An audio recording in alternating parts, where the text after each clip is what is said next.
This is a podcast from Minute Media.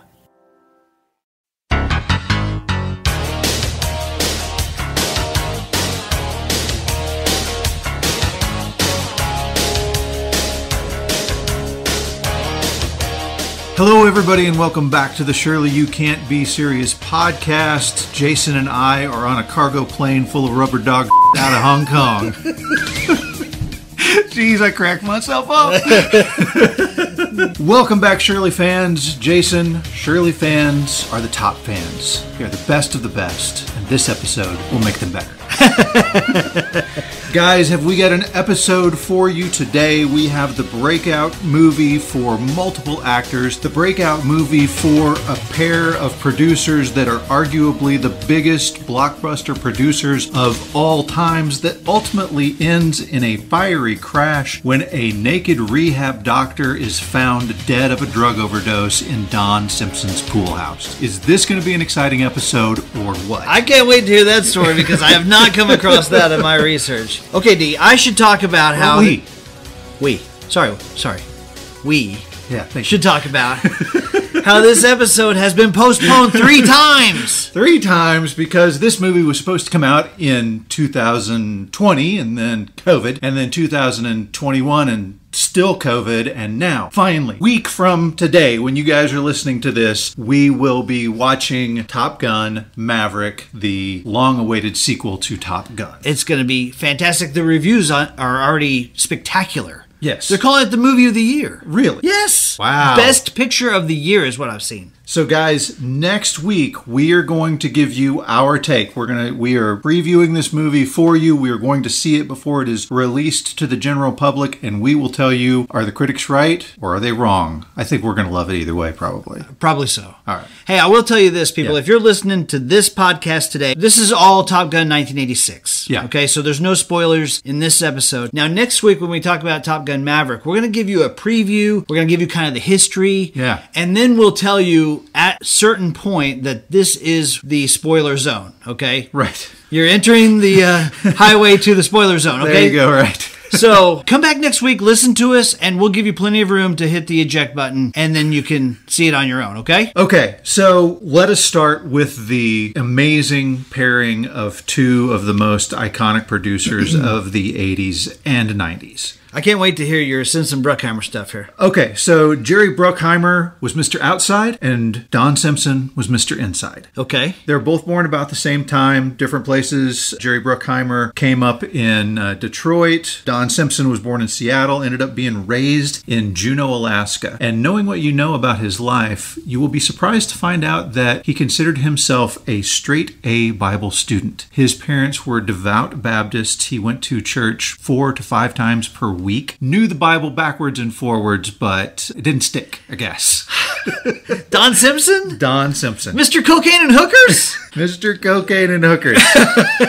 So, Don Simpson, raised in Alaska under this straight-laced conservative household, ultimately leaves and becomes a ski instructor in Utah. Then he moves on to San Francisco, where he gets into theatrical advertising and does PR for the first International Erotic Film Festival. All right. Can see that too, knowing what we know about him. And ultimately, he ends up in LA marketing for the Warner Brothers exploitation films, including Woodstock, the documentary on Woodstock. Okay. Like Martin Scorsese and the other guys when they were nobodies at that time. Right. And a movie you might have heard of called A Clockwork Orange. Yeah, for sure. Now, Bruckheimer, let's just take a pause just for a second. Let me throw this out here. Flashdance, Beverly Hills Cop, Top Gun, The Rock, Crimson Tide, Con Air, Armageddon, Enemy of the State, Black Hawk Down, Bad Boys franchise, Pirates of the Caribbean franchise, National Treasure 1 and 2, the CSI series, all of them, Cold Case, The Amazing Race, all from Jerry Bruckheimer. He's got the golden touch. In high school, he was a stamp collector.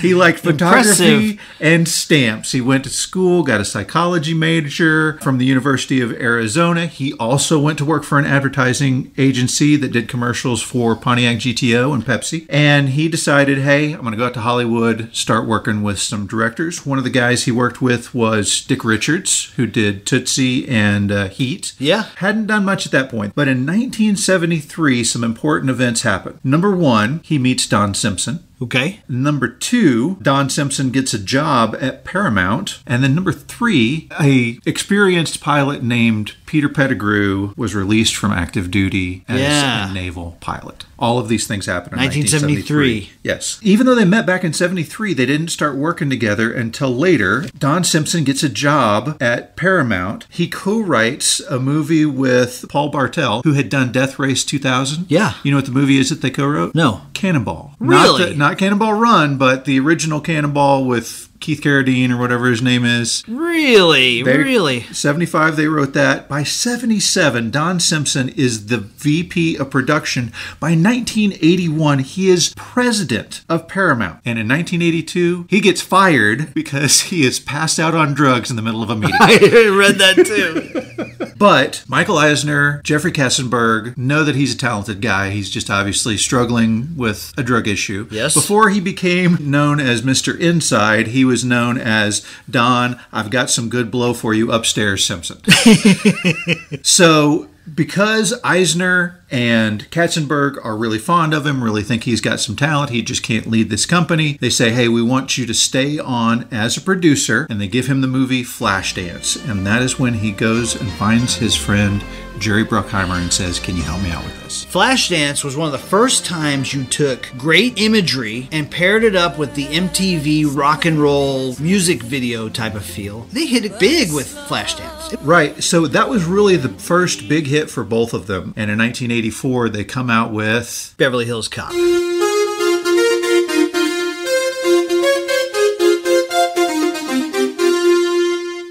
By the way, before we move on, just please know, charismatic people, charismatic characters, interesting stories, great soundtracks.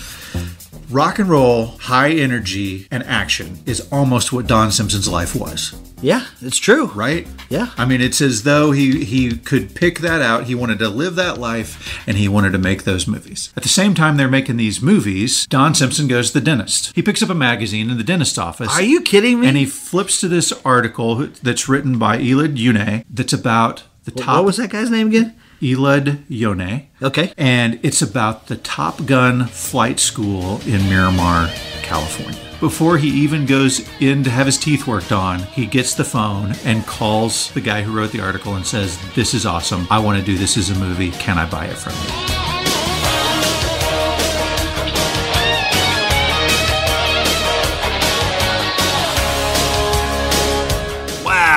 The guy seems interested. He goes to Katzenberg and Eisner and says, hey, this is going to be like Star Wars here on Earth. Will you let me do this movie? And they give him like $300,000 or $400,000 to buy the script and to hire the writers. Incredible. He's fascinated by the call names of these guys. You've got Hollywood, you've got radio, you've got Rat and all kinds Viper and all these guys. Yeah. He's also fascinated by like the reflection in the helmets and just the imagery of what look like space fighters here in the blue skies of the world. Star Wars on Earth. How can you go wrong with that? So ultimately, how you can go wrong is they release a television series about aviators from the 1950s that totally tanks. And the guys at Paramount freak out and they put the script in turnaround. So at this point, Jerry Bruckheimer and Don Simpson go to Michael Eisner and Jeffrey Katzenberg and they're begging them not to put the script in turnaround. Don Simpson literally gets down on his hands and knees and begs. And if you know Don Simpson, that's pretty impressive, right? Yeah. They were impressed and they decided to let him keep it going and they gave them $14 million to shoot it. See, okay. This is crazy because I did hear that they were impressed by their enthusiasm. Like, if these guys believe in this project that much, we've got to let them do this. So the guys that they hired to write this movie were Jack Epps and Jim Cash. And the impression that I got were that these guys were really on fire at the time. And I looked and Jack Epps has like some TV writing credits and Jim Cash has no writing credits before Top Gun. So I don't know how it is that these two guys were the guys that they wanted to use. You got any insight on that? I was just going to say, Bruckheimer, I saw his interview and he said they felt like Cash and Epps were the best writers in the business at that moment. And for them not to have any any credits, I was like, wow, that's a really curious thing to say. Yeah. But it turns out that Cash and Epps had written these 4 or 5 or 6 screenplays. Yeah. They just couldn't get anything made, but their screenplays were really good. They were hot to have them right, and they were hot to have something made. Yes, and I got to throw in a quick plug in for our guys over at the Film By podcast. Okay. So Brad and Jeff, Film Brad. By podcast. Hey, Jeff. They focus on a movie in 1986 about every 2 or 3 weeks. Anyway,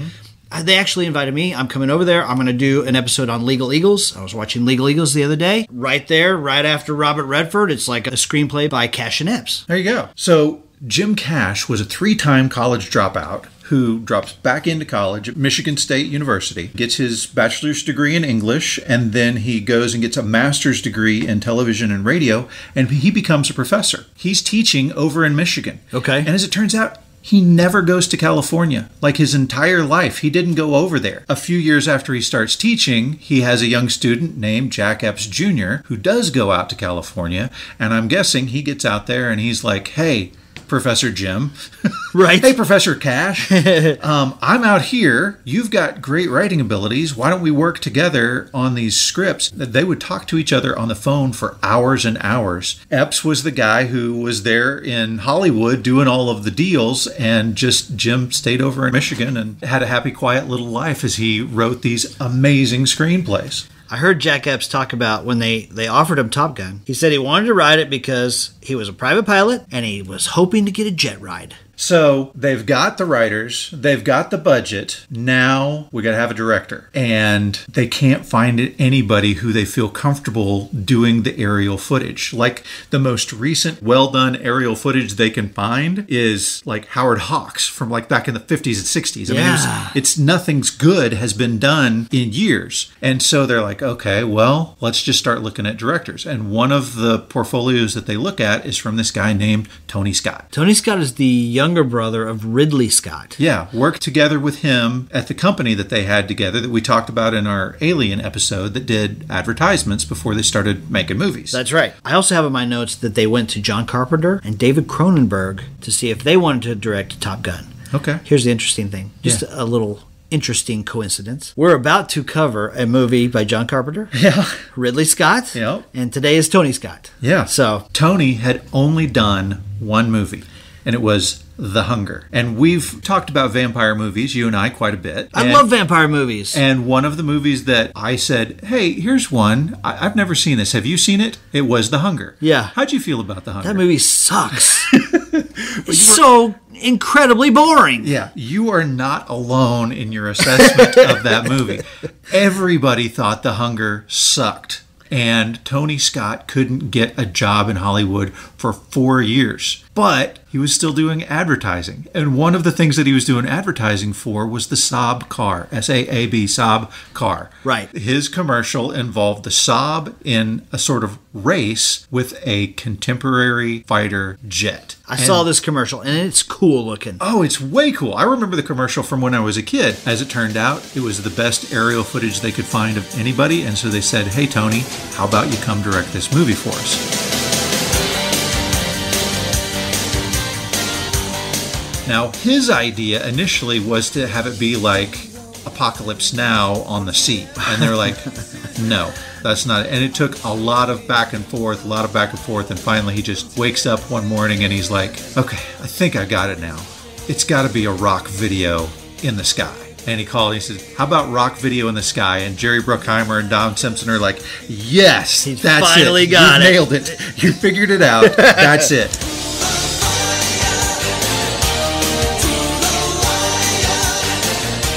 And so they tag him to direct the movie. He was fired 3 times during this movie. I know. Fired 3 times. The first time is for filming that opening sequence in slow motion. Yes. He's like, I filmed several sequences. I kind of wanted slow motion. I knew they didn't, but I wanted a slow motion bit, so I filmed like 5 reels, and one of them was slow motion. And the camera guys sent my slow motion to them, and they fired me. Fortunately, they rehired me within 24 hours. He goes, and then I decided to make Kelly McGillis look like a whore. And they said, "You're fired." I know. It's like, okay, well, it's got to be for sure this time. That they rehired him again and toned down how slutty she looked. Right. And the third time he got fired was because he was shooting scenes with the guys with their visors down. The actors. Yes, the actors. And they hired the actors because of their face. Yes. And so it was not, he said, once again, I had shot multiple reels with the mask up. I shot one reel with the mask down. And of course, the cameramen send in the one with the mask down. I got fired again. I think the cameramen were against me on this. Now, one of the things I think is vitally important to this project is that Paramount got the U.S. Navy on board. That's a huge key. For instance, you go watch Iron Eagle. Mm-hmm. About a teenager who steals a jet away from the Navy. Oh, my. The Navy's like, oh, no. Bull crap, we're not signing on board. No way. Right. We're not putting our name on this. Right. Instead, they work in collaboration with the Navy, and all of a sudden you get access to real jets, you get access to real flying, you get a Top Gun and its pilots. Now, you think about the budget on this movie of $14 million. I think it ended up being close to 16, but still a $16 million movie that you've got real live F-14 footage. I mean, exploding planes in the sky. It's amazing that it was done for this budget. But the deal was with the Navy, when they got them to buy in, the Navy didn't charge them for anything except fuel. But if you get all of those shots, plus if the Navy was doing aerial work anyway, they could film it and it was nothing. It was no cost to the Navy. And so you get this amazing footage for pennies. Yes, it's incredible. In fact, the Navy wanted a technical advisor on the set at all times, make sure these guys do it right. But they couldn't have anybody in active service. They'd been burned during the movie The Final Countdown. Yep. And the CO of the base got in trouble for giving access to maybe some like top secret stuff on accident, and it was just a bad deal. And so they needed to hire a non-active duty technical advisor. Right. So when Tony had gotten the job, he thought, okay, I'm going to go do some research. He goes down to Miramar to do research at the Top Gun facility, talk to the Top Gun pilots. This is where he meets Pete Pettigrew, who I mentioned earlier. Now, Pete was a former Top Gun aviator, ultimately becomes a consultant on the film after Tony spends several days hanging out, talking, and drinking together. Let me give a little backstory on Pete Pettigrew because I had to go look. Okay? Yeah.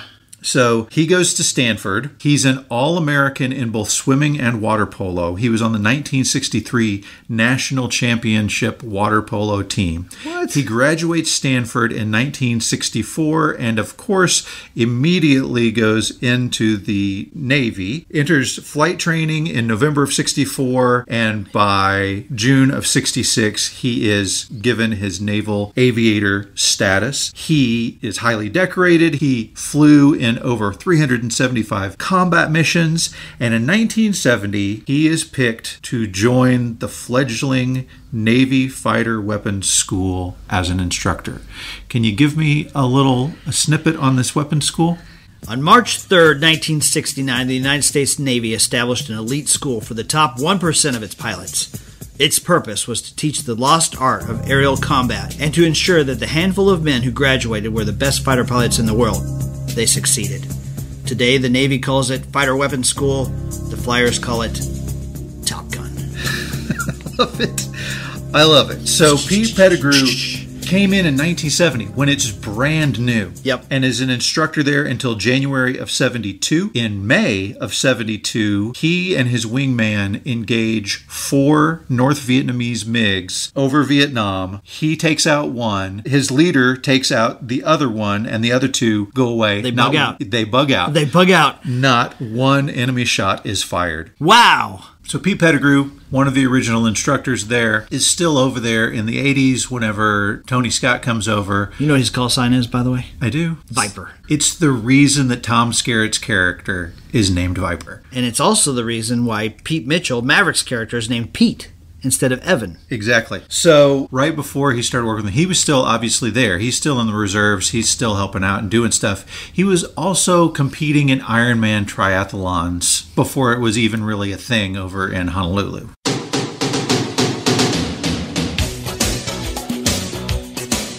And he has a part in the movie. Yeah, he does. So when Kelly McGillis, has to leave to go meet with her date, He's the date. He's the older guy. He's the old man.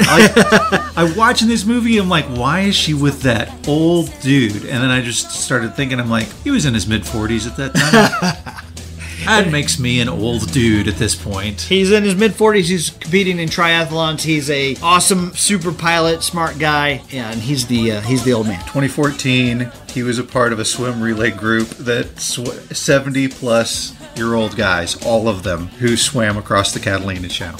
Gosh. He is a badass among badasses. He really is. And I see why they named Viper after him. He is the elite of the elite. He's the best of the best. I did hear Rick Rossovich talk about when you hang out with these Top Gun pilots, he said he's talking to guys, they're the best fighter pilots in the world, and the guy said, well, yeah, I'm a great fighter pilot, but I'm also a concert pianist. Yeah. Oh, I'm also studying, I've got my doctorate in philosophy.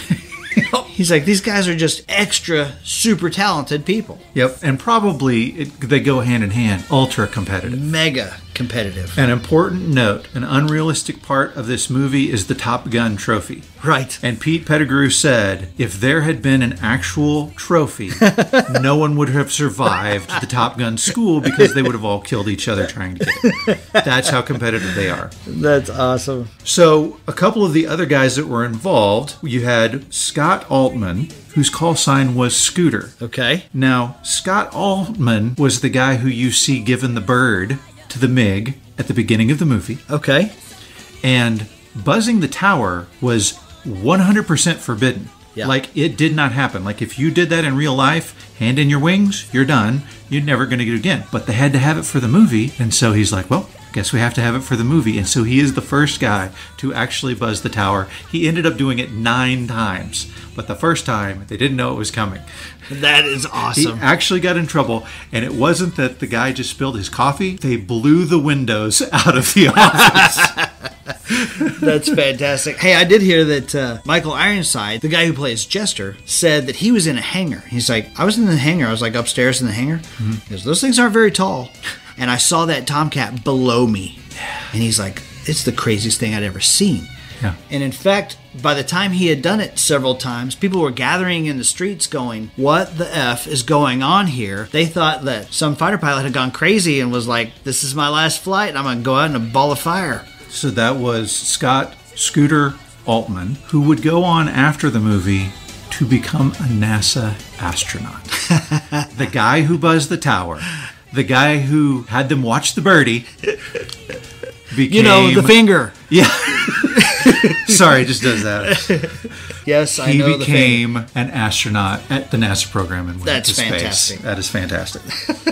Okay, one other pilot that I have to talk about is Art Scholl. Yeah, we definitely need to talk about him. So Art Scholl was a guy who had educated himself as a pilot, got his master's in aviation, was a teacher, had taught aviation for 18 years, felt like he was stagnating, and said, after 18 years of teaching, I think I'm going to go be a stunt pilot. Yeah.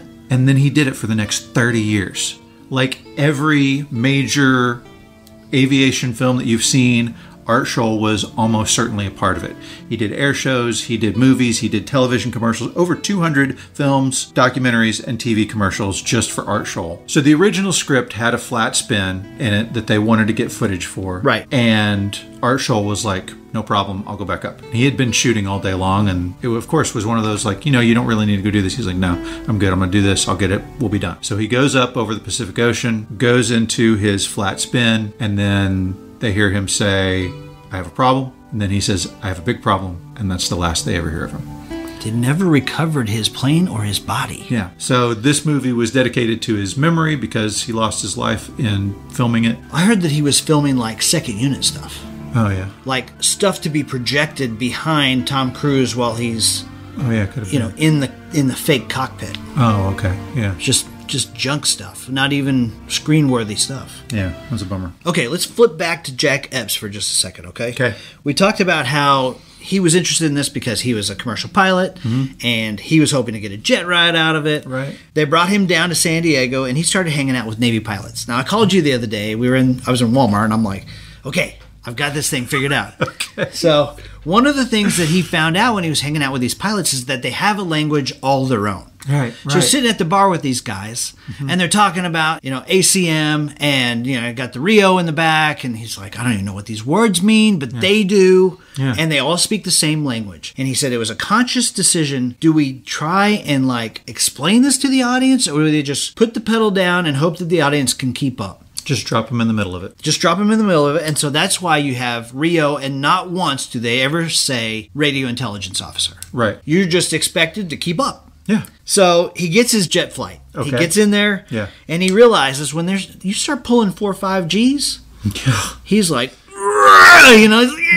it beats you to death. Yeah. He started to realize this is a super physical job. He goes, this is about aerial combat maneuvers, but really what it's about is sports. He said, this is the greatest sporting event I've ever been a part of. At that moment, he decided all these guys are going to be stud athletes. You have to have the trophy in order for it to be a sports movie, which is why they took that little deviation. When they were talking to Pete Pettigrew, that all of his Navy guys are like, Pettigrew, what in the world? They've got a Navy trophy. What are you, crazy? Right. He's like, guys, I'm just trying to keep them from making it a musical at this point. Right.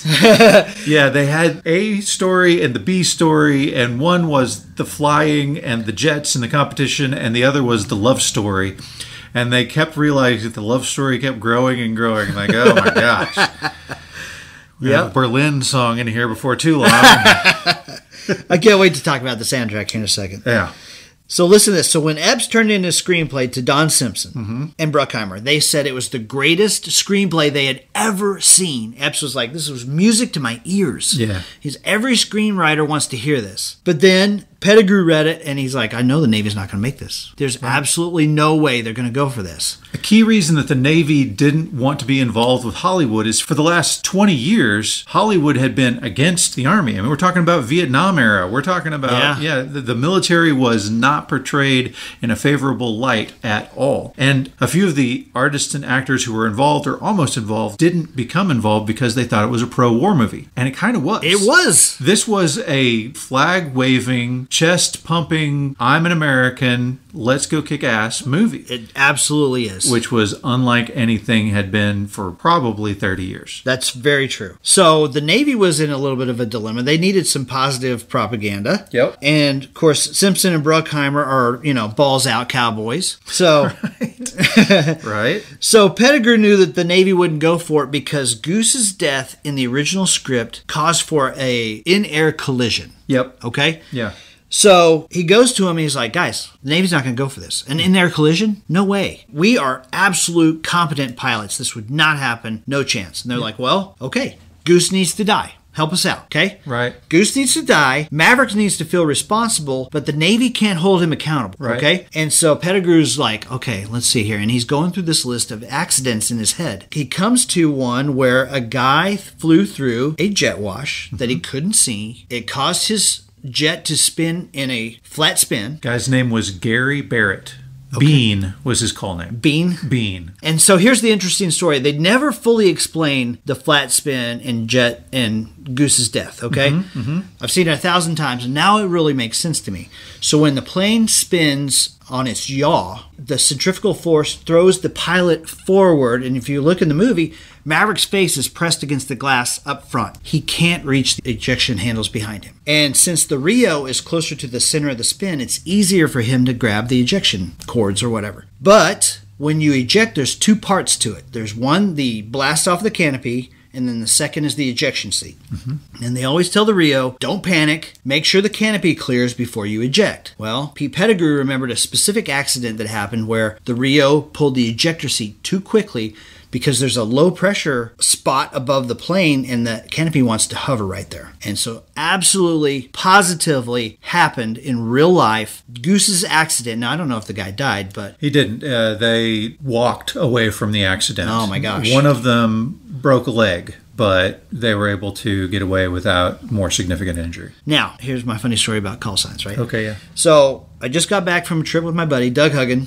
Doug's a listener. He's excited about our Top Gun episode. And so he has a call sign, right? Yeah. His name is Doug Huggin. I said, what's your call sign? He says, Huggy, right? Okay.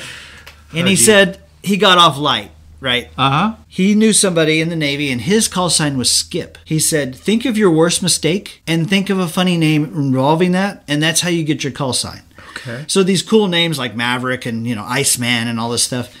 His buddy's name was Skip because he landed one time a little bit hard and went kaboing and like bounced off the ground. So Yeah, they noted in the commentary, the fighter pilots who were involved with the movie noted, you absolutely 100% cannot give yourself your own call sign. yeah. Because one guy tried to do it and give himself the call sign of Shark, and he was Minnow for the rest of his career.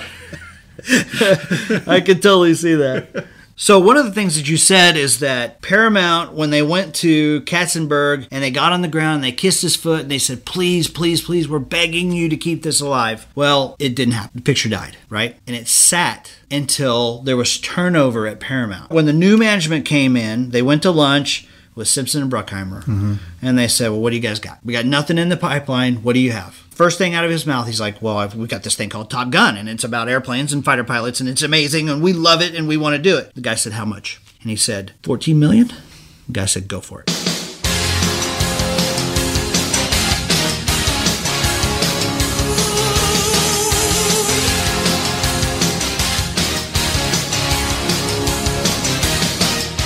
It was dead until new management took over, and he said the right word, $14 million. Right. Okay, so we've got the director, we've got the script, Yep. we've got the money. Yep. Who are we going to put in the movie? So Jack Epps went to Don Simpson and Jerry Bruckheimer and said, guys, while I'm writing this, I'm thinking Tom Cruise. Tom Cruise got his first movie in Endless Love. Then in 1983, he did The Outsiders Yeah. with Patrick Swayze and C. Thomas Howell and Emilio Estevez and Rob Lowe. We're going to cover that next year. Right. Then he did Risky Business, and then he did All the Right Moves, and then he did Legend with Ridley Scott. Yep. And so Jack Epps kept pushing for him to be the guy. But here's the list of almost Mavericks. You want to hear the list of almost Mavericks? I do. Okay. Some of these I was like, yeah, I don't know. This is just kind of a list of everybody at the time. Some of them I'm like, wait a minute, what? So here you go. Matthew Modine was the closest one, okay? He was one of those guys who said, pro-war movie, I'm out. So he does Full Metal Jacket. Well, in Full Metal Jacket, he's It's supposed kind of to an be anti-war movie. It is. It is Yeah. absolutely, yes, yes. Okay. So here's the other guys they had in mind. Tom Hanks in 1986. Ooh. Michael J. Fox, Sean Penn, Matthew Broderick, Nicolas Cage, Emilio Estevez, So far, he's the closest one I could see to being Maverick, but still. Billy the Kid in an F-14. Sure. I could go for that. Yeah. John Cusack, Patrick Swayze, Scott Baio. Scott Baio. Uh-huh. Then you've got other names like Kevin Bacon, Eric Stoltz, Rob Lowe, Charlie Sheen at age 18. Too young, right? Yeah, but man, has the right look. Then he does Topper Harley a couple years later in Hot Shots. Right? Jim Carrey. What? Jim Carrey is a name on the list. No. Jim Carrey. In 85, they're looking at Jim Carrey? Yeah. That's nuts. And then, you ready for this one? Uh-huh. Get your disco shoes on. John Travolta. That makes sense. Honestly, he was still very young at that time. Yeah. Right age to be a fighter pilot, for sure. Yep. Yeah, totally could see that. But he was too expensive. I could also see that. He was the number one box office draw. Okay, last one for you. RDJ. Robert Downey Jr. Oh, wow. Yeah, I can see that too. Tony Stark? Yeah.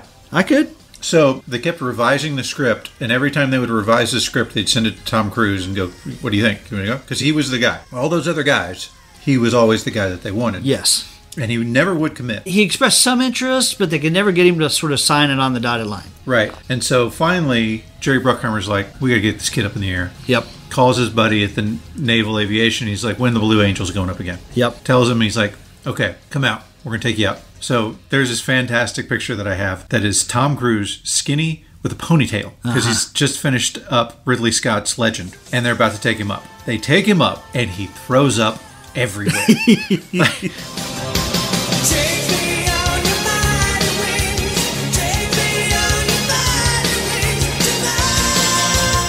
He's like, grabs the bag. He's trying to get into the bag. And he, finally kind of recovers, and he's like, okay, well, I've already thrown up. Might as well see what this thing can do. And that's never something you're going to say to a fighter pilot. Oh, yeah. Sure as shooting, they showed him what it could do, brought him back down. He walked over to the payphone, called his agent, and said, I want to do this movie. Make it happen. I feel the need for speed.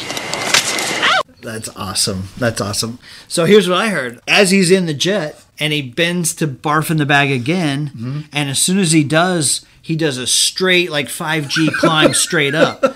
So he's heaving and his face is like on the floor. He's like, "Rah!"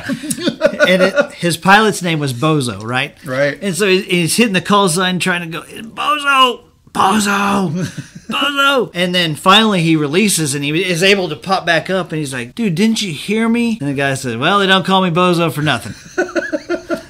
So he said when he got off the plane, he showed everybody, he held up the bag, like, here it is, guys! Let's talk about Iceman for just a second, okay? Okay. You guys really are cowboys. What's your problem, Kazansky?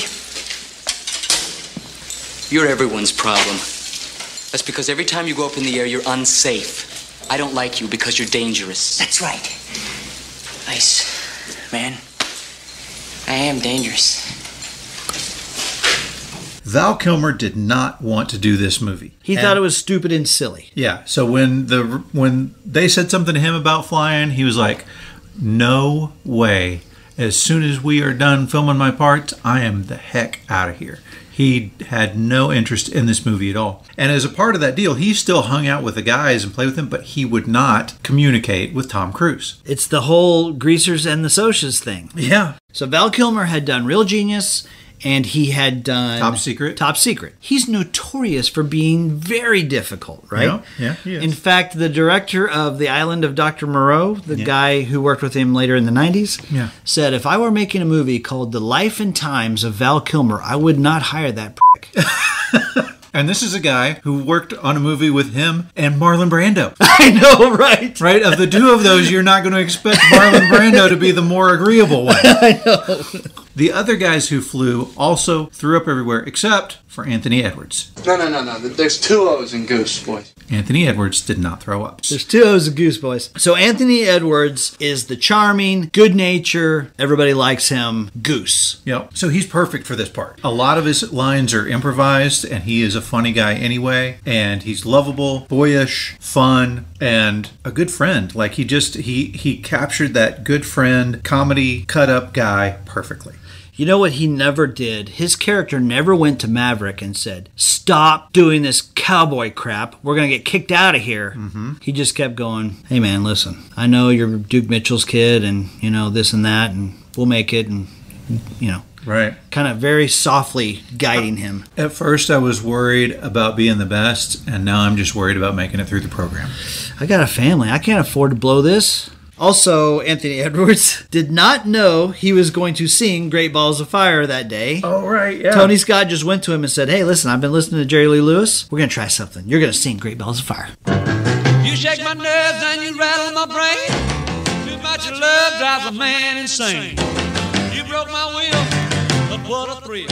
Goodness gracious, great balls of fire. He doesn't play piano either. Name of that bar that they are in is called the Kansas City Barbecue. Yes. Has a piano, has a jukebox. Ended up getting a bunch of memorabilia, and then in I think the early 2000s had a kitchen fire, burned almost everything. Piano Sadly. Survived, but almost everything else was burned. Let's talk about Charlie for a second. What were you doing there? Communicating. I was, giving him the bird. You know, the finger. Yes, I know the finger, Goose. So Charlie, played by Kelly McGillis. Yeah. So here are your almosts on Charlie, okay? This list is amazing. Mm-hmm. Julianne Phillips. Okay. Married to Bruce Springsteen. Mm-hmm. Kind of a 80s actress, whatever. Yeah, she's okay. Cute. Sure. Ali Sheedy almost got the part. Okay. She turned it down because she did not think anyone would want to watch a movie about Tom Cruise flying jets. She was wrong about Whoops. Deborah Winger. Can see that. I don't know about that one, man. Really? I mean, Urban Cowboy? Yeah, I can see that. Okay. Brooke Shields. No, too young and pretty at that time. Speaking of too young and pretty, yeah. Daryl Hannah. Okay. Diane Lane. Sarah Jessica Parker. Diane Lane would have been great.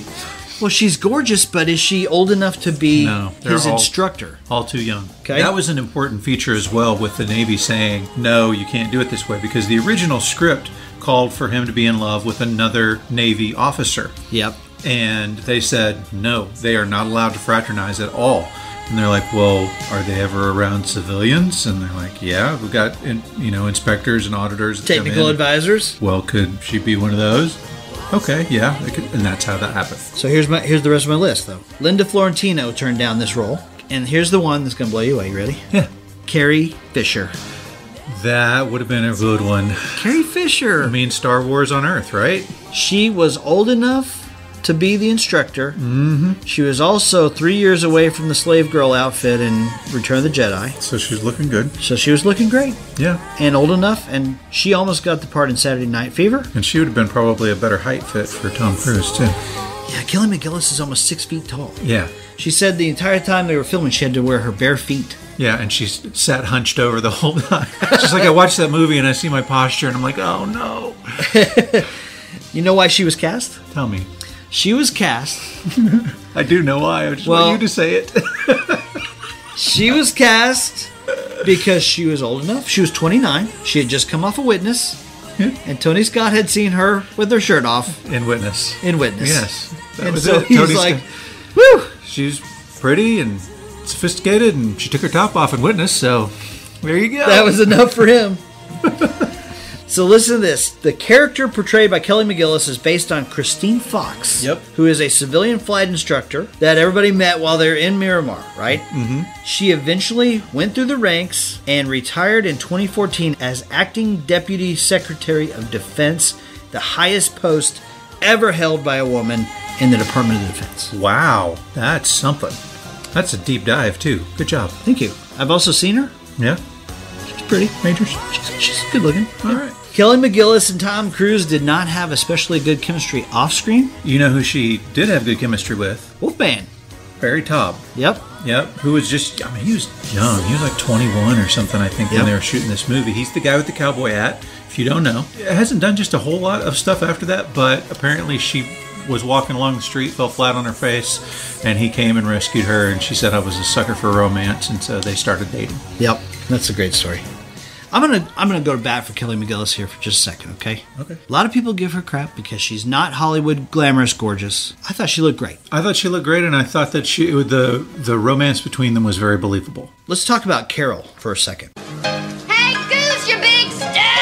That's me, honey. Take me to bed or lose me forever. Show me the way home, honey. That is Goose's wife. Now, Meg Ryan hadn't been in anything except maybe soap operas before this. As the World Turns. Yeah. How That's about that? crazy, knowing how big she became, to think that this is her first major movie role. She was the second choice. And I did everything I could to figure out who the first actress selected was. Yeah? Couldn't find it. Huh.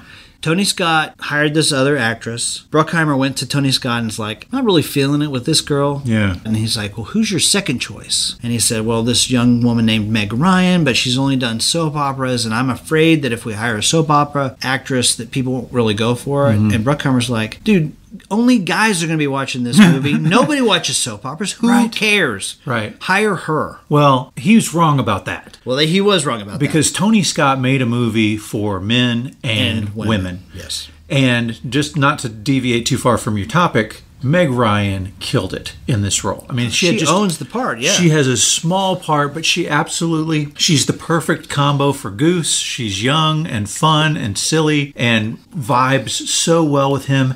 And then after Goose dies, that moment, I mean, they said that they filmed it 9 or 10 times, and every single time she went from normal to I'm crying, and this is the most emotional moment in my life on a dime. Okay, let's talk about Slider for just a second. Okay. Rick Rossovich. Yeah. Rick Roxanne. We both love the movie Roxanne. We have to cover that soon. He plays Chris in Roxanne. Because I was afraid of worms, Roxanne, worms! Yeah. One of the best movies in 1987. We absolutely love it. We're going to have to cover that at some point. He got kicked off the ship a couple of times. He was a bit of a hellraiser, that A little bit of a turd, yeah. He said his bunk was right next to a nuclear warning sign. Uh-huh. And so he's like, well, screw this. I'm not sleeping here. So he just went and found a bunk. Turns out he was in the bunk of an officer. Ooh. That officer said, get the heck out of my bed. Yeah. And he stood up and said, "You want to, try to take me on for this thing? Yeah? You want him, Mr. Big Mouth?" And so he got called up to the chief's office, and the chief reprimanded him harshly and kicked him off the ship. He was like, I was in better shape back then, which is why you catch me posing in the volleyball scene, which is a great, very memorable moment. Sure it is. And if at the very end of the movie, as they're all celebrating, the lines have changed. You can be my wingman anytime. BS, you can be mine. Right. He's the one turning around so you can see his face. He's facing the camera the whole way. Mugging. Just mugging. All right. Quickly. Viper. Yeah. Played by Tom Skerritt. You are the top 1% of all naval aviators. The elite. Best of the best. We'll make you better.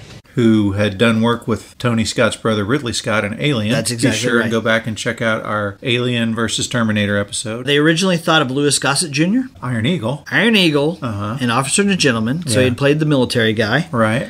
They thought about John Voight, Okay. who would have been great in that part. Mm-hmm.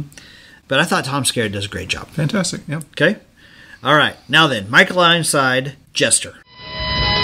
Jester's dead. Woohoo! Jester's dead. Yeehaw! Get your butts above the hard deck and return to base immediately. Michael Ironside didn't think he should be playing this part. Number one, he's Canadian.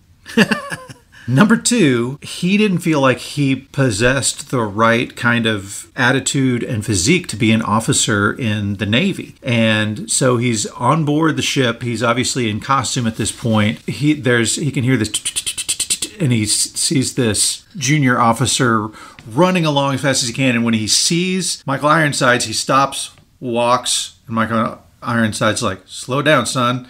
The guy salutes him and says, "Yes, sir. Sorry, sir." He's like, "Okay, maybe I can't play Maybe this I part." can do this. Yeah. That's great. Here's a funny story that I heard about Michael Ironside. Okay. So this is a couple of years after Top Gun. And he's at a bar, and he said on either side, he said it was very uncomfortable conversation, and they were not happy and blaming him. Yeah. I can say that you mentioned Doug Huggin. I've got two other friends that if they didn't become pilots because of this movie, it was sure a big factor in their decision. Doug Huggin, my college roommate, he was in the Naval ROTC. He would get out Top Gun, put it in, play it to the bar scene, pause it, so that he could put his uniform on correctly. That's great. How you doing, you gotta Doug? have a reference, right? That's right. That's funny. Another college friend of mine, Eric Matoyer, I know Top Gun was a big influence on him. Chris Alexander, one of our Patreons. All right, I got two more guys I want to talk about before we move on. All right, I want to talk about one of the guys who got totally screwed over in this movie. Okay. I'm spiking my football. This guy, for whatever reason, got screwed the entire movie. Okay. Sundown. My man Sundown. Theo from Die Hard. And the quarterback is toast. Good and ready. You got that? So what happens to Sundown? He gets fired, moved away. I don't know. He goes away. You never see him. No. So at the end of the movie, when they send Tom Cruise up, he still doesn't have a Rio. Should Sundown go with him? No. Sticking with Merlin. So they brought Merlin up. Tim Robbins. And early in his career. Role. Yeah. Who later plays Nuke LaLoosh. Yeah. And Andy Dufresne. Yep. But Sundown, once he confronts Maverick, never see him again. And then one more thing. Mess with the bull, you get the horn. He goes on to join an international terrorist and is involved in the Nakatomi incident in December of 1988. All right, one more person I want to talk about is Stinger. Well, we didn't just bring him along for his charming personality, did we? Yes. Sundown goes on to get punched out by Argyle at Nakatomi Plaza. Speaking of crossovers, Stinger. Okay. Played by James Tolkien. He is never referred to as Stinger, only Sir. He's the guy who's like, "You two characters are going to Top Gun." Oh, didn't that guy ever have hair? Yes. How bad did you want him to call him slackers? Yeah. You two slackers are going to Top Gun. Oh my gosh. Yeah. Perfect for that part. Have we moved past casting? We're done with casting We're now. done with casting. Let's talk about the movie itself.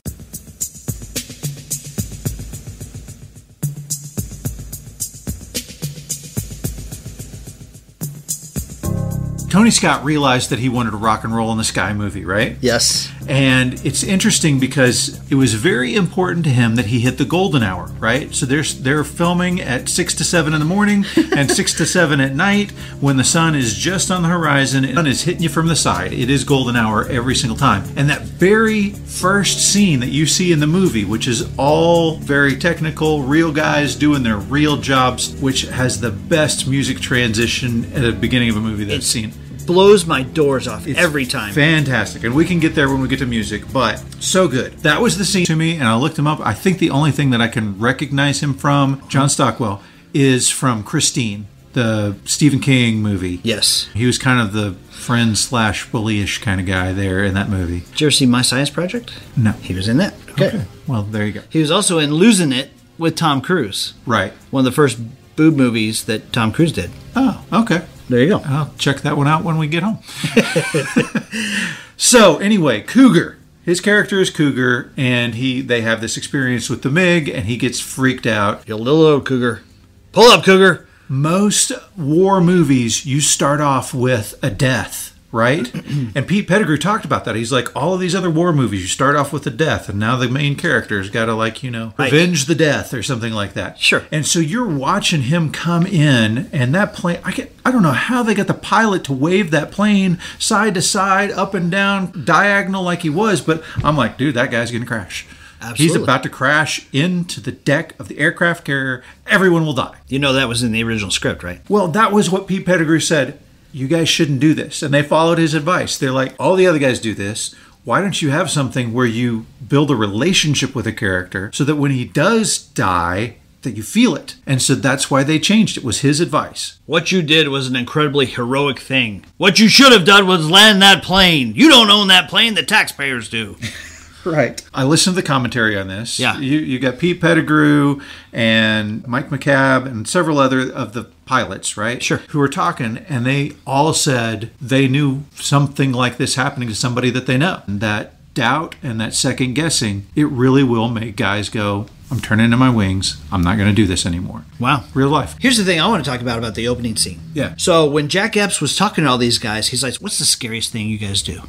He's like, man to man to man said, landing on an aircraft carrier in the middle of the ocean at night. 100% worst thing. Mm-hmm. And so he's like, oh, that's great. We got to put that in the script. We got to find a spot for that. And they kept looking for that spot. I think it was Jerry Bruckheimer said, well, let's just put it at the beginning. Yeah. And so that's why you have that super tense, Cougar, pull up, Cougar. And you start off that movie with such tension right off the bat. So, of course, before all of that happens, you have the communicating, right? You know, keeping up foreign relations. You know, the bird. You know, the finger. Yes, I know the finger.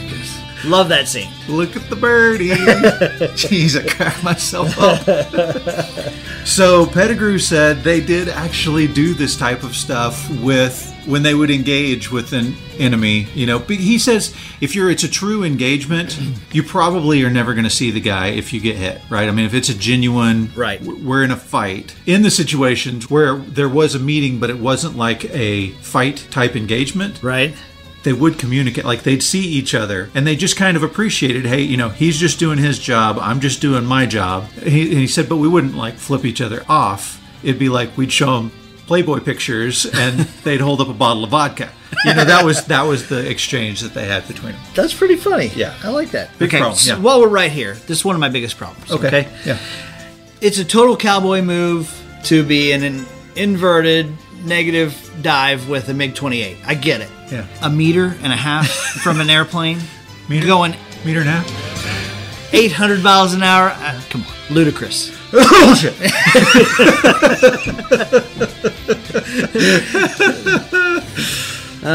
Now, pulling up next to him, give him the finger, no problem. 1.5 meters. Mm-hmm. Nah, I'm not. No. Can't do it. Yeah. Not buying it. Okay, next scene. Bar scene. It's my favorite. Like, I told you I'm not a big go fast sports guy, right? Sure. So this movie was good for me. I liked it, but I didn't go crazy like 90% of the guys my age did for this movie. So what was my favorite scene for the longest time was She's Lost That Lovin' Feeling. I hate it when she does that. Yeah. Trying hard not to show it. But baby, I know it.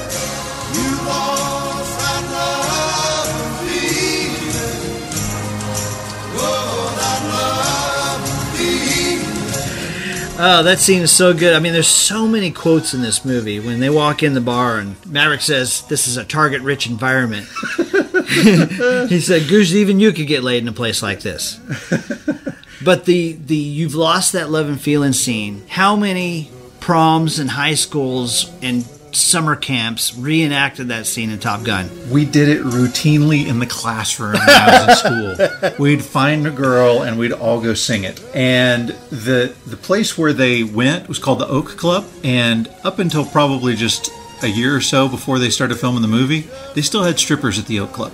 Oh, yeah. Did they? One of the officers' wives, probably had enough of that, and they were sent out. But it's a real place where officers, where her call sign was "Wet Blanket." Pilots go, right? Right. And obviously, where girls who are interested in dating pilots go. Looking for a naval aviator.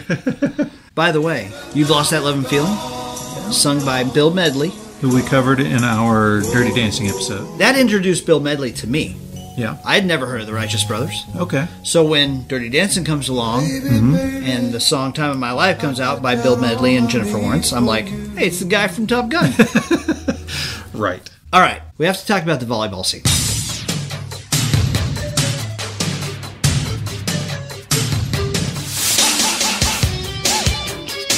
Okay. So Tony Scott wanted to create a movie that not only appealed to... Yeah. And so he had this book by Bruce Weber that had all of these black and white shots of different male models in them. And a few of them looked like Tom Cruise. And there were other guys who was like, hey, that looks like Val Kilmer. That's probably how he got cast in that part. But he wanted to have something that was enticing for both the men and the women. And the volleyball scene, probably both.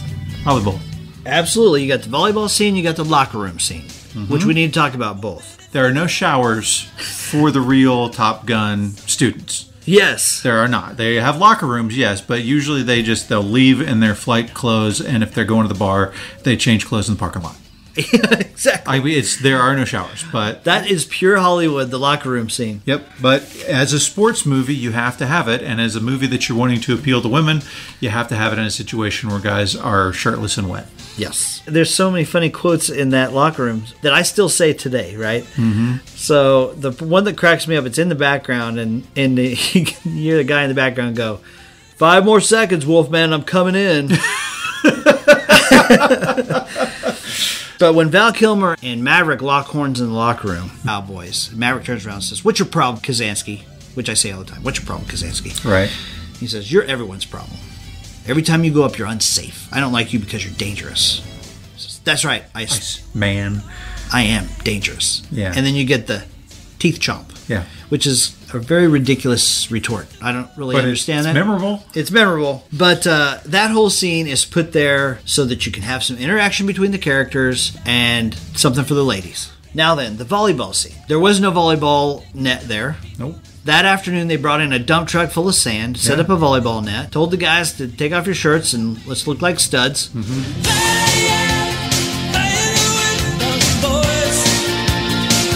Tom Cruise is spiking the volleyball. I'm not sure how that works because he's 5'6". Right.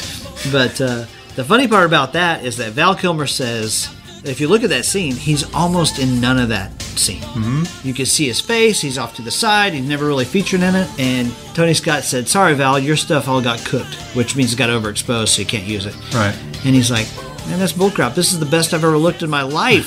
Right. And Tony Scott's like, sorry. Whole lot of Rick Rossovich. Right. Well, and then in the locker room scene, Val didn't know they were going to be shooting that scene that day, and so he wasn't food pumped. or something. Yeah, like he'd been drinking soda and not worked out in a couple of days, and they're like, "Oh, hey, we're shooting more in the locker room scene." Whoa, what? No. Okay, before we tackle the big question, I got one more scene I want to bring up to you. Okay. There's an elevator scene dropped in the middle of this movie where Kelly McGillis is wearing a ball cap. Yep. And Tom Cruise just got out of a shower. His hair is wet, but it looks especially long. It does. Tell me about that scene. So they had finished with all of the primary filming of the movie. They thought they were done, and when they go back and watch, they're like, they haven't built a relationship enough. The audience who would watch it would be like, I felt like there should be more between Kelly McGillis' character and Tom Cruise's character, and so it's like, okay, well, we need to film more. And so he's let his hair grow out at this point because he's not, doing the military. He's filming Color of Money. Color of Money, which he's got the perm for, right? That's Remember that? right, yes. It's The Hustler Part 2. That's right. Great movie. And she's filming a movie called Made in Heaven where she has completely dyed her hair and she's also lost a huge amount of weight. It's the same reason why in the love scene it's completely dark and sort of blue hues and stuff like that. They're hiding the fact that the actors look totally different than they did 5 months earlier. Oh, the love scene was filmed later. Really? The love scene and the elevator scene were filmed in the same day, one day in Chicago.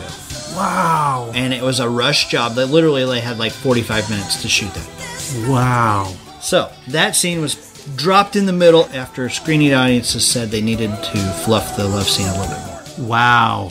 That's right. Good. You're blowing my mind here. Okay. All right. I got a big question for you. Okay. I mean, really, this is the biggest question in the movie. You ready? Yeah. Who is the better pilot? Iceman or Maverick? Are you asking me who I'd rather go out with? Do you want him on your side? Who do you want on your side? You get the first draft pick. Who you taking? It's unquestionably Iceman. You don't want a Maverick as part of your team. You don't want a guy who's unstable, unreliable, unsafe.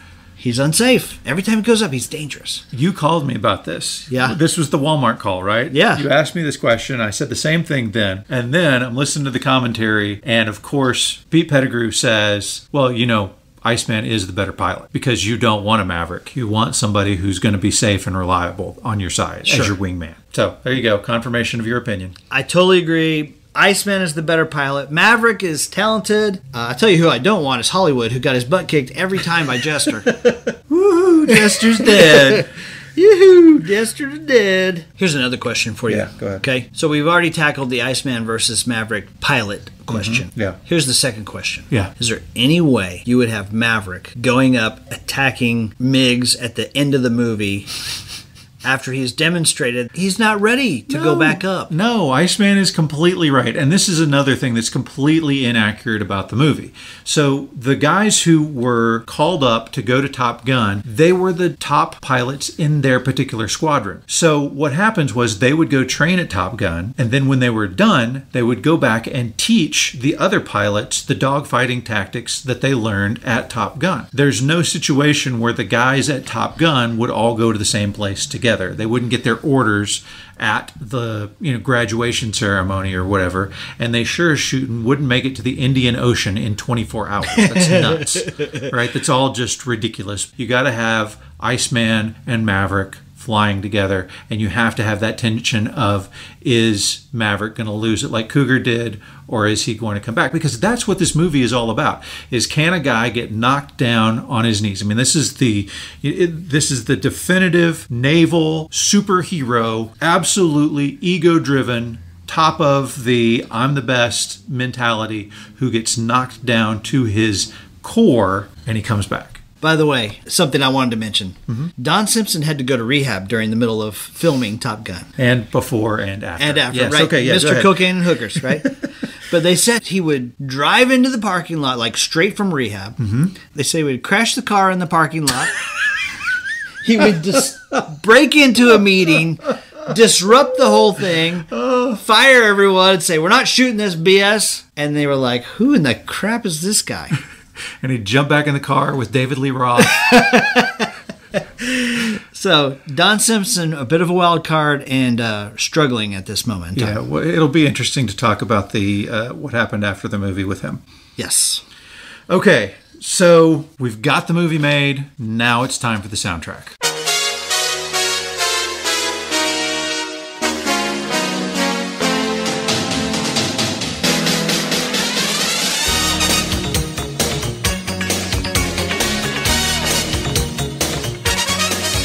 One of the greatest soundtracks of all time. Absolutely. In the 80s, soundtracks were so important, so huge, and for me, like, anytime I want to revisit the summer of 86, I pop in the Top Gun soundtrack. Yeah, it was a huge album on the charts, and they did a great job. I mean, they went and got Kenny Loggins. Yep. Who had just done Footloose and had done Caddyshack, both great songs in the movies, right? Sure. Yeah. They go and get Harold Faltermeyer, who did Axel F, which, I mean, of course, they were involved in that movie. Of course, they're going to go get him. And then they did Giovanni Moroder, who is a multi-award-winning composer, did The Never-Ending Story. I mean, brilliant guy too. And they put together a incredible rock and roll album.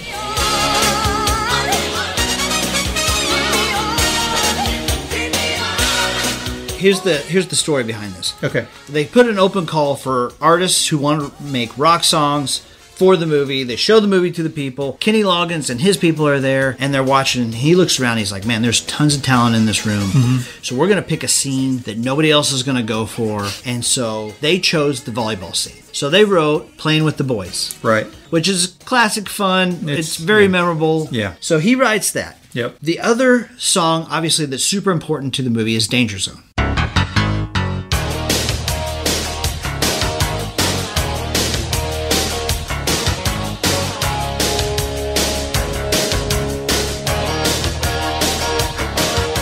You know who they had in mind for Danger Zone? I do, because we talked about it in our Toto episode. The guys from Toto were scheduled to do Danger Zone. Yep. Which is incredible. They went to him and they said, hey, we like your singer. We want to get some session musicians to play instead of you guys.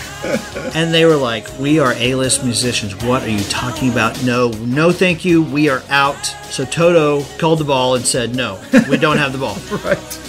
So at the last second, I mean, they had talked to Bryan Adams. They had talked to Judas Priest about putting the song in. They needed somebody to sing Danger Zone. Right. And they had Kenny Loggins, who was there at that time recording Playing with the Boys. Yep.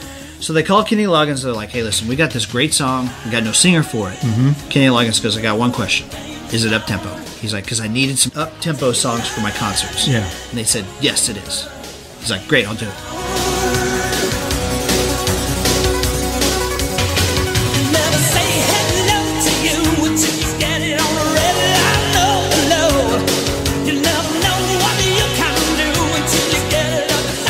Yeah. Didn't know anything about it, never heard it, said yes. And that is how you get Kenny Loggins doing Danger Zone? Perfect. It's perfect. Now, the song itself was written by Giovanni Moroder, which we talked about, and his writing partner, Tom Whitlock. Okay. Yep. Moroder did the music, Whitlock did the lyrics. Okay. Do you know how these guys met?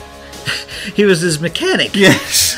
Tom Whitlock was working on Giovanni Moroder's Ferrari, and he goes, oh, by the way, in addition to being a mechanic, I'm also a lyricist. So if you've ever got a song you need some words to, I'm your guy. Bing, bang, boom, Danger Zone. Oh my gosh. That's amazing. So, on guitar on this one, yes, we've got Dan Huff from the band Giant.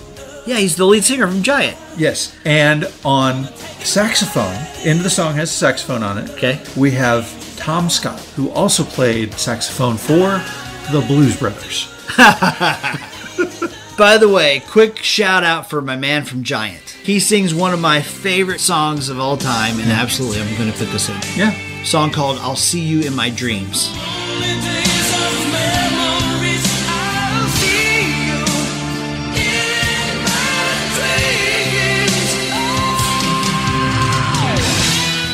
Love this song. All right. I'm glad you got that in there, buddy. I mean, there's no way you can get in there otherwise. Because we're ever going to talk about Giant. Never.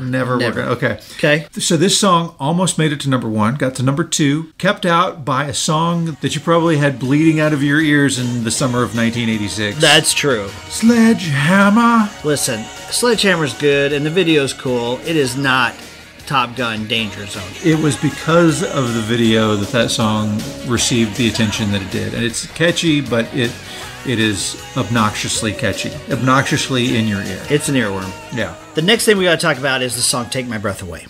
It is, absolutely. This was also by Moroder and Whitlock. Yep. They had another person who sang it first. The band was called the Motels. Yeah, the Motels. And they recorded a version of it, but ultimately they decided, hey, Berlin had a hit with us. No More Words, yeah. And great song. And the girl's hot. Okay, stop the presses right there. Who's that? All right. Rank the Top Gun babes, because there's only 3 women involved in Top Gun, basically. Yeah. Kelly McGillis, Meg Ryan, Terry Nunn. So it's interesting because Terry Nunn, in the stuff that I saw, she was like really envious of Kelly McGillis in this movie because she's getting to get down and get dirty with Tom Cruise. It looked pretty nice. Dude, Terry Nunn. Still good looking at 62, guys. She's still good looking. She is a major babe. Yeah. And still looks great at 62. And in the 80s, whoa. Yeah. The interesting thing about Berlin, Terry Nunn is beautiful, and she's got a killer voice. Yep. But they were known as kind of a synth pop band. True. And so this didn't really fit their style. And so her partner in the band, John Crawford, was like, this is not Berlin. This is not us. This is not our sound. We didn't write this. We didn't perform this. This is not us. Right. And now the mega success of this song, we got to play it at every single concert? Yeah. This is bullcrap. Yeah. And that song ultimately caused the rift that split the band. That is why you don't have Berlin anymore. It's tragic. Song went number 1 in September of 86. Yeah. To me, there's 4 songs that we really got to talk about this one. We've hit 2. The other one is Heaven in Your Eyes by Loverboy. Yeah, it's a good one. Which is interesting. Mike Reno, obviously also in the Footloose soundtrack with Kenny Loggins. Almost Paradise, yeah. Yeah. Yep. Great song. Yes. And then, of course, the Top Gun anthem.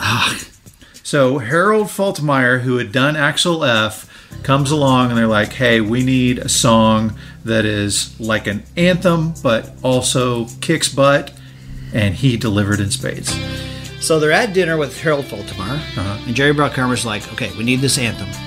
And it needs to be heroic and awesome and inspiring. And Harold Faltermeyer's like, well, I've been kind of working on something. I think I've got it.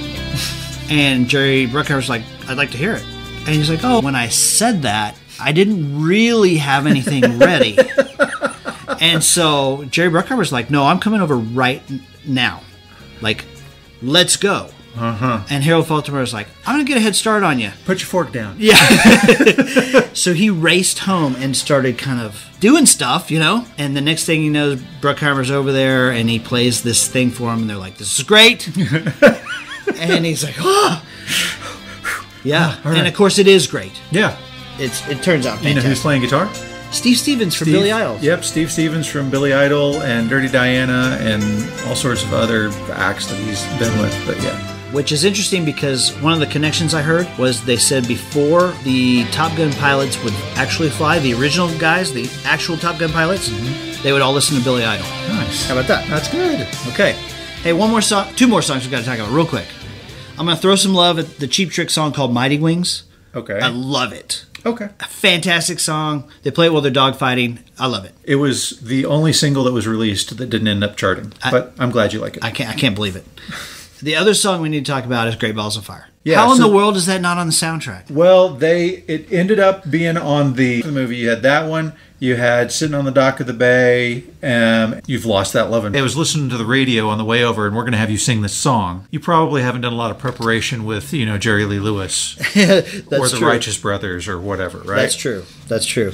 Interesting connection to Meg Ryan, Top Gun, Great Balls of Fire. Yeah. Dennis Quaid plays Jerry Lee Lewis in a movie 2 years later. Right. Marries Meg Ryan. Yeah. So there you go. There you go. It all comes full circle. Yep. Before we leave off on the music, I'm going to throw back to that beautiful transition that we talked about. So the Top Gun anthem, without the heavy guitar in it, is what you hear at the beginning when you're seeing all of the guys on the aircraft carrier deck, prepping the planes, pilots getting in the planes, all of that. Sunset, it's beautiful, it's incredible. And then finally, the plane pulls the throttle, the jets light up, and you transition out of the Top Gun anthem right into Danger Zone, and it blows your freaking doors off, as you like to say. Oh my gosh, yes. My skirt is flying way off at that moment. Right. At that moment, me and about a million other teenagers decided they want to be naval aviators. Exactly. Speaking of, the Navy received a 500% increase in people applying to be naval aviators after this movie. Yep. It was so much that they actually put naval recruitment stations outside the theater. The movie theater! Yeah. Well, might as well cut them off the pass, right? Get them while they're hot. That's right. All right. So just a couple of tidbits for you. The real Top Gun school institutes a $5 fine for every quote of the movie Top Gun that you say. I am telling you right now. Here's $20. I'm in for the day. I would walk in, I'd be like, Goose, you big stud! There's 5. Oh, my gosh. Start a tab. And here's one that always stuck with me. When Maverick lands on the aircraft carrier, I've seen this movie 1,000 times. Right. The guy in the tower says, Maverick, call the ball. Maverick says, Roger, Maverick has the ball. And you get the idea that each guy knows what they're doing. Right. But what that actually means is, do you see the light up marker? And Maverick's reply is, yes, I see it. Basically, do you see the aircraft carrier? Yes, I do. I see it, and I'm in control. Gotcha. Roger, Maverick has the ball. Right. All right. So let me ask you this question. You ready? Yeah. Most quoted line from this movie for you and your household? Talk to me, Goose. Okay. I say that all the time. Mine is negative Ghost Rider. The pattern is full. Because my kids are always asking me for stuff, and I'm like, negative Ghost Rider. The pattern is full. Whenever somebody comes up to me in my household, they're like, Dad, can I ask you a question? I'm like, talk to me, Goose. Of course, my wife says, Jason, you big stud. Take me to bed or lose me forever. I wish. Okay, guys, we're going to take a quick break, and we're going to have our Shirley Showcase. This week, it's from one of my oldest friends in the entire world, Chris Alexander. Chris is a Patreon member. He's one of my best friends. So let's hear what Chris has to say about Top Gun. Hey everyone, from the Shirley Podcast, this is Chris Alexander. I'm from Tulsa, Oklahoma. Just wanted to say thanks to Jason D for doing the Shirley You Can't Be Serious podcast. Love it all. And thanks for giving me this chance to be part of the Shirley Spotlight. So let's get this started. I feel the need for speed. I was 12 years old in May of 1986 when Top Gun was released. I was already obsessed with airplanes and especially military aviation. The movie could not have started off any better. The opening scene is simply awesome. The visuals of the F-14s and A-6s and A-7s moving around on the flight deck of the aircraft carrier and all the deckhands, steam clouds from the catapults flying by, it was just amazing. Not to mention the music and how it builds up until the first launch of the Tomcat in full afterburner, just as the electric guitar and drums kick in. It was just epic. I am positive that no matter what happened in the movie after that, it wouldn't have mattered. That opening was just that good. Luckily, the rest of the movie was great as well. So many iconic moments in the movie that remain in today's lexicon. All the one-liners. You know, it's classified, I could tell you, but then I'd have to kill you. Yes, Goose, I know the finger. Sorry, I hate it when it does that. Hey, Mav, you got the number for that truck driving school? Slider? You stink. You never leave your wingman, and let's not forget the high-low five at the sand volleyball pit. All those things were just immediately added to the slang across the world. Heck, I still say some of that stuff today. Overall, the flying and dogfighting scenes were great. The actors were great. The music was top-notch. I don't think anyone could have done a better job. Top Gun 2 really has some pretty big shoes to fill, and I'm looking forward to seeing how it stacks up. Thanks again go to Jason and D, and especially to Cougar for turning in his wings. Anyone see an aircraft carrier around here? And oh, by the way, another reason I know this movie was great, because I'm one of those guys that fell prey to the best Navy recruiting tool ever created. I spent 20 years flying in the Navy. Thanks, Top Gun. Okay, there you go. Chris, I knew you were going to have that opinion. Number one, because back in 86, we probably saw this movie 10 times together in the theater. Chris, thank you for your service. Thank you for your friendship. Thank you for your patronage.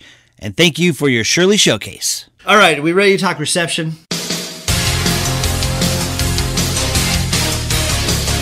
Yes. Quickly. Yes, let's. Okay, this was the number one movie of 1986. Number one. Number one. Number one. Number one. Number one by a mile. This beat Crocodile Dundee at number 2 and Platoon at number 3. That's freaking incredible. And I know with me and my friends, anytime we got bored, we rode our bike to the movie theater to watch Top Gun. That's all we did all summer of 86. Why not? This movie basically is credited with starting the home video industry. Can see that. Because VHS tapes before this were like $100. Oh, wow. And they were only sold basically to video stores. Right. When Top Gun came out on VHS, it was $25. This is how Vestron made all of its money so that it could go on to produce Dirty Dancing. There you go. How about that? Good job. Nice tie-in right there. Yeah, that is not actually correct. I was just joking. Top Gun is the 10th highest grossing movie of the 1980s. So, this created the true Simpson-Bruckheimer combo that went on to blow the doors off of all movie theaters for the next 12 years. Sure. As we've mentioned, Don Simpson was a bit of a wild card. Yes, he was. He's a bit of a maverick, if you will. He was a maverick. And so I mentioned earlier we would have a story about a naked rehab doctor found dead of a drug overdose in Don Simpson's pool house. This is true. So Don Simpson's behavior got worse and worse and worse. And these guys initially were known for guys who could take a $14 million budget movie and turn it into, hundreds of millions in revenue, which is huge. Yeah. And then Days of Thunder happened, and it was like, oh, maybe these guys aren't as gold as we thought. Sure. And so as things continued to escalate, his erratic behavior did as well. His drug use did as well. And he would go to this place called Canyon Ranch, which was supposed to be for rehab purposes, but probably it's just where he was getting plastic surgery. He denied getting plastic surgery, but good information is he probably had about 10 different ones, including a penis enlargement. There you go, folks. Where are you going to get this?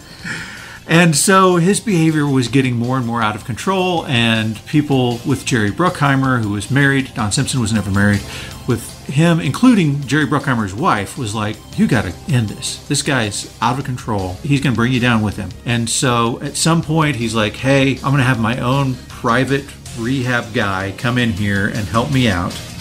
My own private rehab guy. And so he brings in this guy named Dr. Stephen Ammerman, who is a very sketchy rehab doctor. And his rehab is really, let's do different drugs to get off the drugs that you're on right now. Sure. And he ends up dying in the shower at Don Simpson's pool house. And so that news comes out, and Jerry Bruckheimer is like, okay, we're done. I mean, we got dead naked doctors in your pool house. I can't keep working with you. Right. So it's the end of this mammoth production team. And a month later, Simpson thinks he's getting it back together. He's talked to a few folks. He's going into rehab again, doing some work. Has a guy call him, a guy named James Toback, who he's talking to him about this script idea he has called Harvard Man. Okay. That involves a guy who goes to Harvard and then gets involved in sex and drugs, and it totally ruins his career, which is an interesting thing to talk to Don Simpson about, right? Sure. And so they talk like 5 hours straight about this script, and at the end of the conversation, Don Simpson is like, I'm pretty sure I can get this movie greenlit by tomorrow at 5 p.m. Well, the problem is that the next day they come in, Don Simpson is dead. Less than 2 months after he and Bruckheimer part ways. And he was a fairly young guy, right? Yeah, 52 years old. Not an old guy at all, but lived hard. And with that happy note, next week we're coming in with Top Gun Maverick, the stories behind the making of the movie, and our take on how good it is. Come back next week as we dive into Top Gun Maverick. I can't wait to see this movie with you, D. It's going to be awesome. Be sure and hit the follow button on your podcast app so that you will get that episode as soon as it comes out.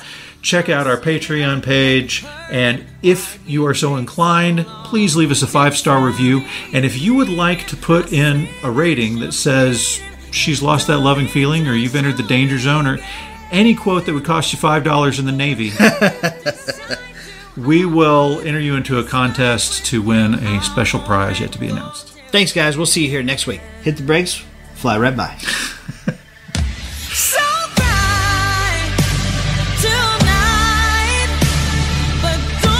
By the way, I'm just going to interrupt you for a second. Yeah. Is there a worse name in the entire world than Dick Richards? Hey there. Did you know Baker's always gives you savings and rewards on top of our lower than low prices? And when you download the Baker's app, you'll enjoy over $500 in savings every week with digital coupons. And don't forget fuel points to help you save up to $1 per gallon at the pump. Want to save even more? With a Boost membership, you'll get double fuel points and free delivery. So shop and save big at Baker's today. Baker's, fresh for everyone. Savings may vary by state. Restrictions apply. See site for details.